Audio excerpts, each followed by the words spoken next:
Mégahertz. Petit podcast pour de grands effets, pourvu qu'on s'aligne et qu'on se connecte, parce qu'on est en orbite et il est important de se connecter. Mégahertz. Je m'appelle Ebi, je suis infirmière en psychiatrie et créatrice de ce podcast, Mégahertz, ou MAG dans la barre de recherche. Mégahertz parle principalement de santé et de bien-être, mais pas que. Il a pour objectif de démystifier et apporter de la lumière sur des réalités scientifiques et spirituelles insoupçonnées. C'est aussi l'envie de partager tous ces sujets qui m'animent, qui me caractérisent, héritage, transmission, identité, mes valeurs, nos histoires, nos savoirs.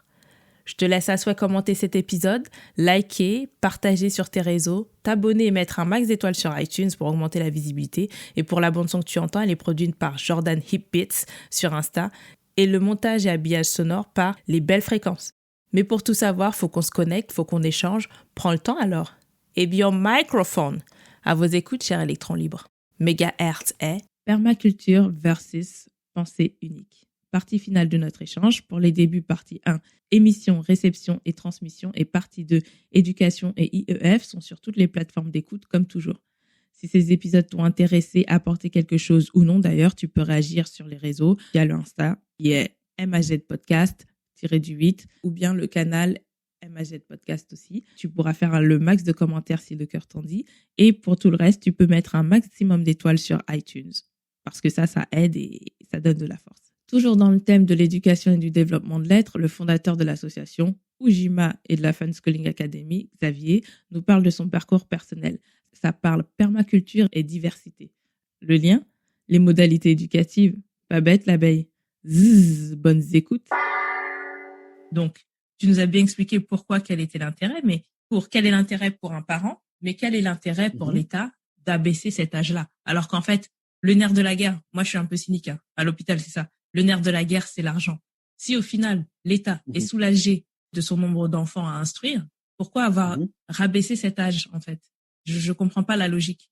Alors, c'est une question qui mériterait à elle toute seule un autre... carrément. Okay. Ouais, carrément. Il y a beaucoup à dire sur le sujet. Okay. Mais rapidement comme ça, en tout cas de ce que j'ai pu observer, il y a, je ne sais pas si tu as déjà entendu parler du livre qui se dit « Tout se joue entre 0 et 6 ans ». Non, j'en ai jamais entendu parler. En fait, à partir de ce livre, et d'autres bien évidemment, je me suis rendu compte que plus tôt on instruit un enfant ou on éduque un enfant, on méséduque un enfant, eh ben, plus on est sûr qu'à l'âge adulte, on aura le résultat escompté. Et donc, pour moi, l'intérêt de l'État, parce que l'État aujourd'hui, le but de l'école n'est pas de produire des génies, n'est pas de produire des hommes libres. Le but de l'école tel qu'on le connaît aujourd'hui, il y a beaucoup d'auteurs qui ont théorisé là-dessus et qui ont démontré d'ailleurs. Et c'est pour ça que j'invite d'ailleurs beaucoup de gens à aller chercher les études PISA, parce que c'est écrit clairement, quoi. C'est écrit clairement. Le but de l'école aujourd'hui n'est pas de produire des êtres libres, mais plutôt de produire des individus qui vont être utiles au système, qui vont nourrir le système tel qu'il est là actuellement, qui vont être facilement manipulables et manipulés, et surtout, comme disait Krishnamurti sur l'éducation, surtout des individus avec une intelligence artificielle quelque part qui ne peuvent pas réfléchir par eux-mêmes. Et plus tôt c'est fait, mieux c'est. Moi, là où je vis, j'ai constaté une chose, et j'ai fait un peu le tour des banlieues. J'ai remarqué une chose assez frappante, c'est que la plupart des gens que je croisais qui étaient déscolarisés s'en sortaient mieux dans la vie que ceux qui avaient fait des très grandes études. Et je parle dans la vie, débrouillard, être débrouillard, ce côté, réfléchir par soi-même, ce truc est cassé, je vais le réparer moi-même. Là, voilà, il y a quelque chose où c'est comme si moins ils étaient allés à l'école et plus ils réfléchissaient par eux-mêmes, en fait, moins ils étaient perdus. Et moi, là où je travaille, par exemple, ma profession, il y a un public, on les appelle les sachants, parce que je travaille dans un milieu où il y a beaucoup de chercheurs, de professeurs haut gradés, etc., etc. Donc, je côtoie ce public un peu tous les jours. Et la plupart du temps, quand je discute avec eux, je me rends compte qu'ils ont énormément de diplômes, mais sur des choses, terre à terre, ils ne sont plus capables. Zéro. De réfléchir. C'est comme s'ils n'avaient plus la faculté, en fait. Dès qu'on les sortait un peu de leur domaine, c'est comme si la faculté de penser n'y était plus par eux-mêmes. Et donc, vraiment, pour moi, la volonté d'abaisser cet âge, c'est plutôt on a le mental de vos enfants, mieux on peut le matrixer quelque part. Et plus tôt, vous aussi, vous pouvez retourner au travail parce qu'on a besoin de vous, quoi. Parce que c'est ça le vrai message, quoi. Ah bah, Retourner surtout au nous, on nous a applaudi à 20h, hein. On nous a applaudi à 20h et puis quand il a fallu nous donner les primes, il n'y avait plus personne. Enfin, il y a plein. Mais ce que tu dis, enfin, nous, en plus, moi, je suis une femme. Aujourd'hui, tu accouches en France. 3 mois après, tu retournes au charbon. La France a besoin de toi. Le pays a besoin de toi. Nous sommes dans une guerre. Bon, on va pas refaire l'histoire. Mais en fait, bon, il y a plein de débats.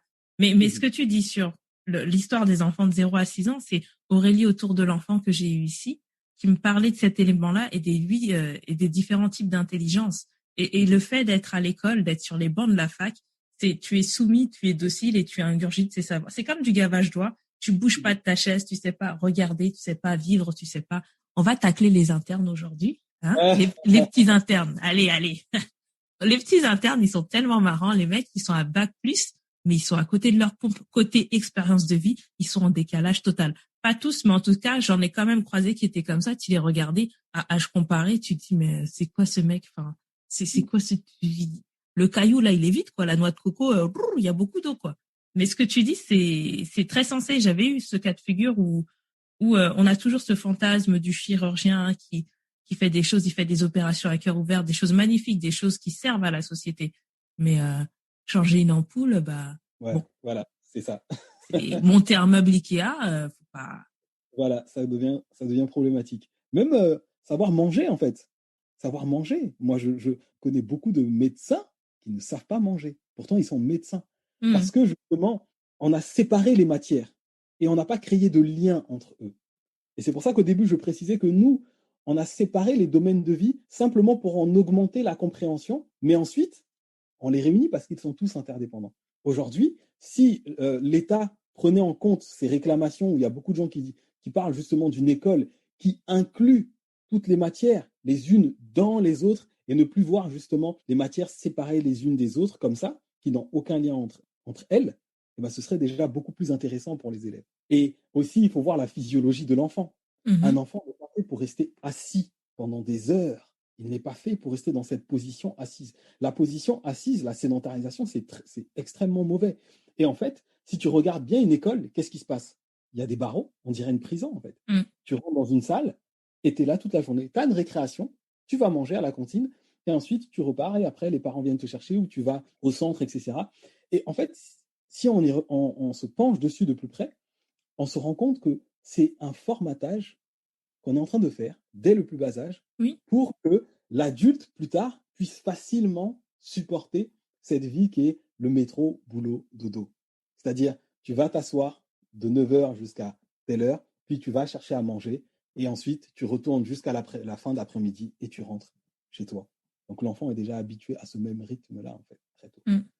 Alors qu'un enfant qui n'a pas été habitué à ça, qui est simplement, entre guillemets, un enfant normal qu'on a laissé vivre, ben, tout de suite, qu'est-ce qui va se passer dans son mental? Il va pouvoir confronter le système à ce qu'il a connu. Et grâce à ça, il va pouvoir faire une comparaison et se dire, bah tiens, je préfère l'un ou l'autre. Parce qu'au final, non, ça je peux pas, ou ça je sais.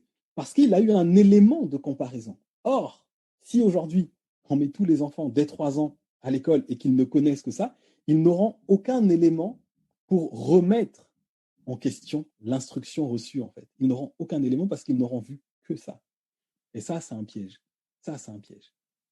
De ne pas permettre aux enfants de choisir plusieurs modes d'instruction et d'éducation comme ça. Non, ça, je reste assez dubitative. J'écoute avec attention.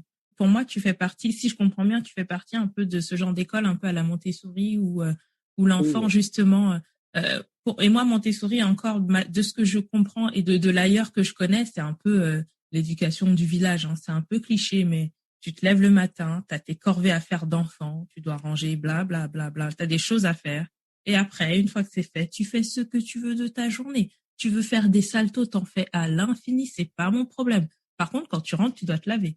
Il y a voilà, il y a une certaine vision de la liberté. Mais ce qui m'interroge, mais après, je vais m'arrêter là, c'est une très belle idée. C'est un beau projet qui suit son cours. Et j'ai envie de dire, on verra le fruit de tout ça dans une trentaine d'années. Exactement. Parce Exactement. que qu'est-ce que ça va donner. Moi, si tu sais, je parle de ce podcast, il est né aussi pour ça. C'est aussi un hommage à la personne que je suis aujourd'hui, à qui j'ai été. Enfin, pas qui j'ai été, c'est comment j'ai grandi. Comme je te dis, on te ramasse là, ton cœur. Oh mon Dieu, ta tête chauffe, hein. On te ramasse, mon Dieu. Ça te brûle, ça te pique, mais il arrive un moment où tu te poses et tu peux penser par toi-même sur une problématique donnée. Et en fait, tu regardes à gauche, à droite. Il n'est pas dit que, en tout cas dans la sphère professionnelle ou même dans ta sphère privée, hein, que tout le monde sache faire ça en fait. Et c'est quand même, je trouve, c'est quand même pour moi un élément extrêmement précieux que de pouvoir faire ça.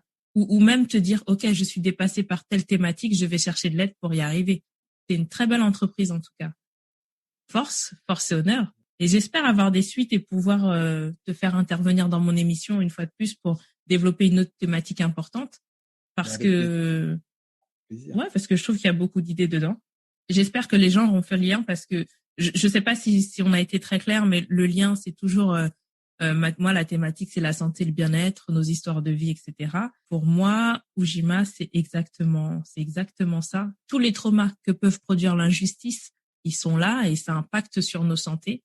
Et même cette violence que de scolariser des enfants aussi jeunes quand c'est su, si encore c'était un jeu inconscient, ça irait. Mais là, c'est quelque chose de conscient. Le message, il est très clair. Il est très clair et force et honneur, quoi. Moi, j'ai fait de la permaculture Ok. en permaculture et je continue d'ailleurs à me former. Et Attends, une des permaculture, c'est avec les poissons?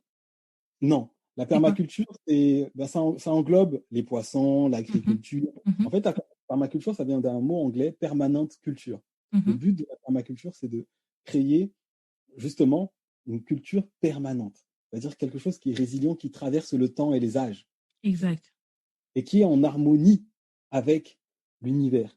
Lorsqu'on crée un système en permaculture, ben, on fait en sorte que chaque élément du système puisse être utile à un autre élément du système, de sorte qu'il y ait vraiment zéro déchet au final, et que Ok. tout soit recyclé.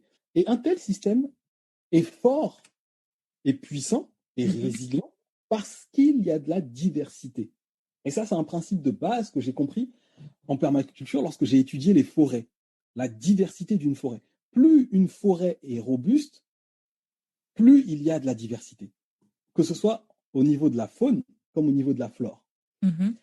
Et lorsque j'ai compris ce principe, j'ai compris le danger de l'uniformisation. J'ai compris le danger de l'uniformisation et de la standardisation. L'école aujourd'hui standardise le mental. Et avec un mental standardisé, on n'obtient pas ce que tu disais tout à l'heure. Tu regardes à gauche, tu regardes à droite, les autres ne savent pas forcément faire ce que toi tu sais faire et ce pourquoi toi tu es fait, en fait. Ce que toi tu es, ce qui toi te parle. Lorsque on envoie un enfant à l'école, on lui dit il faut résoudre ce problème comme ça. On lui demande d'attraper, par exemple, et c'est un problème réel, hein, on lui demande de réfléchir, par exemple, avec son cerveau gauche. Mhm. Alors que l'enfant, lui, son mode de réflexion, c'est le cerveau droit, par exemple. Pareil aussi avec les femmes et les hommes, les filles et les garçons. Les filles et les sexes ont un cerveau. Tout le monde n'aborde pas un problème de la même façon. Moi, aujourd'hui, qui suis dans la transmission et dans l'éducation, je sais que je dois prendre dans mes webinaires, je prends des exemples qui vont parler aux hommes. Par exemple, aujourd'hui, si je prends des exemples de voitures, de robots, je sais que ça va parler beaucoup aux hommes et aux femmes. Je vais prendre un autre type d'exemple Mhm. pour que ça leur parle mieux. Et il en est de même avec les enfants. Il existe une diversité au sein de l'enfance qui, au final, est tuée par l'école. Parce que l'école te dit, c'est comme ça qu'il faut résoudre ce problème. Et je l'ai vécu, moi. Je me souviens, ça m'a traumatisé quand j'étais au collège et que je demandais à ma sœur de m'aider à faire mes exercices de maths, par exemple. Elle était beaucoup plus avancée. Donc, elle avait une méthode de fonctionnement et de raisonnement qu'elle me communiquait. Et moi, je trouvais ça intéressant. Et je résolvais les trucs comme ça. Mais du coup, quand j'allais à l'école, le prof me disait, non, non, non, non, c'est pas cette méthode qu'on a apprise. Non, non, non, Mhm. c'est faux. Il me disait clairement, c'est faux. Je Mhm. dis, mais comment c'est faux? Eh ben, c'est pas cette méthode qu'on a apprise. Voilà un peu comment la diversité, justement, est tuée à l'école. Voilà. Et du coup, finalement, on tue l'être. On tue l'être de la personne. On tue ses possibilités. On lui dit, ne sois pas qui tu veux être ou qui tu dois être. le but, comme tu dis, tu as employé exactement le bon terme, c'est standardisation de la personne. Il faut que tu sois au maximum rentable pour la société. C'est comme nos enfants, là. Tu parles des enfants, nos enfants. J'ai écouté un podcast la dernière fois. C'est un truc que j'ai pas vécu dans ma vie. Hein. C'était sur un podcast. C'était une Camerounaise. Elle parlait de ses potes. Elle était fraîchement débarquée. Sa copine était congolaise ou camerounaise, peu importe. La femme était avec un blanc, tout ça. Mec, bonne situation. Ils se sont séparés. Elle voulait récupérer la garde. Tu sais ce que le monsieur a mis dans la balance? Bon, ils avaient leur problème de couple standard. Il a mis dans la balance que la femme parlait lingala. C'était une Congolaise. Elle parlait lingala à l'enfant et que c'était un traumatisme. Il a remporté la mise. Il a obtenu la garde de l'enfant. Ça a été vu comme un traumatisme. Et la Camerounaise qui parlait disait, mais elle dit ce genre d'histoire chez nous, c'est réel. Et en fait, si tu les exportes à l'extérieur, on va croire que tu mens. Elle dit, mais en fait, les enfants, tu les fais pas pour toi, tu les fais pour l'État. En gros, ce qu'elle voulait dire, à la moindre défaillance, l'État t'attend derrière ta porte pour récupérer tes petits, pour en faire de bons soldats. Et tu sais, quand tu parles de diversité, la diversité, j'ai 2 trucs à dire. C'est aujourd'hui les jeunes internes d'une 30aine d'années. Quand je parle alors moi j'ai 32 ans, donc j'ai pas assez de recul, mais j'arrive à percevoir qu'il y a quelque chose de pas normal dans le raisonnement de médecins. Quand je vois des gens qui vont partir à la retraite en fin d'année, qui ont déjà 60 ans et qui ont de l'expérience, ils te disent, mais c'est quoi ces générations de médecins? Ils n'arrivent pas à penser. Les mecs, tu leur donnes une problématique assez simple, ils vont tourner en rond sur la problématique sans réussir à aboutir à un truc. Ils vont même pas être à côté du sujet. Le sujet est là, eux, ils sont là-bas. Et maintenant, pourquoi je raconte ça? Parce que à l'époque, quand j'avais des internes, ils avaient carrément un livre avec les symptômes, les syndromes, et on te disait comment raisonner, quoi dire à la personne pour telle situation. Tu vois, c'est comme si comment te faire un ami, tu dis bonjour, tu lui fais un sourire, tu mets le ballon au milieu, ça y est, vous êtes potes, quoi. Mais genre, t'imagines le cours pour draguer la nana, salut, tu es trop jolie. Et c'est dans la boîte. Mais au secours, enfin, tu vois, la diversité, c'est ça. Et même au niveau de la langue, en fait, la diversité, c'est au niveau des gens, du brassage, de la langue aussi, de comment... c'est ce que je disais un peu sur les médecins. Les mecs, ils ont tellement, pas tous, hein, mais certains ont tellement évolué dans leur milieu très fermé, ils ont jamais été mélangés. Là où je travaille, les gens, ils adorent trop dire Inch'Allah, Inch'Allah, Inch'Allah.